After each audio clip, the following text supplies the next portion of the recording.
Merci Madame Fenas, je vous en prie. Comme d'habitude, la France insoumise votera contre cette délibération. Pour nous, les fonds publics ne doivent avoir qu'une seule destination légitime, l'intérêt général. Or, financer l'école de quelques-uns n'est pas conforme à cet intérêt général et ne sert que des intérêts particuliers. Qu'il existe des écoles privées confessionnelles concurrentes à l'école publique de la République est une chose, mais que la collectivité les finance en est une autre, surtout quand l'État, au nom des économies de budget, n'assume plus complètement sa mission fondamentale d'éducation nationale. Notre constat, la laïcité est en danger. Dans notre conception républicaine, l'école est d'abord une institution où l'on apprend la liberté. C'est bien la liberté de citoyens et citoyennes que les élèves doivent y construire, et en premier lieu la liberté de leur conscience. Celle-ci est le fruit d'un processus complexe entre la construction de l'esprit critique et éclairé et l'acquisition de connaissances scolaires.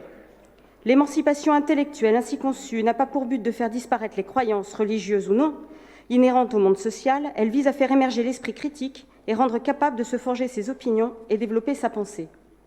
J'en profite ici pour rappeler une chose à celles et ceux qui cachent leur racisme derrière la laïcité. Parmi toutes les religions qui bénéficient d'un financement public, ce n'est pas la religion musulmane qui coûte cher à la société, mais l'Église catholique qui bénéficie de ces fonds dans 98% des cas. Pour 2020, ce sera pire. En effet, grâce à M. Blanquer, les communes devront également verser une contribution aux écoles maternelles privées sous contrat. Auparavant, l'instruction n'étant obligatoire qu'à partir de 6 ans, les communes ne versaient ce forfait qu'aux écoles élémentaires. Maintenant que cet âge a été abaissé à 3 ans, cela concerne aussi les écoles maternelles privées. Cette instruction obligatoire à 3 ans est surtout un affichage, puisque 98% des enfants concernés y sont déjà scolarisés. Mais c'est un magnifique cadeau pour le privé. On estime que cette mesure coûtera au total au moins 100 millions par an, peut-être 150, qui seront versés aux communes qui devront faire face à ces nouvelles dépenses de fonctionnement scolaire.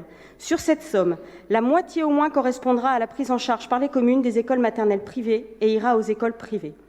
Pour la France insoumise, il est urgent de mettre fin à ce détournement de fonds publics attribués à l'enseignement confessionnel et de favoriser ceux et celles qui choisissent les outils collectifs de l'école publique. Merci.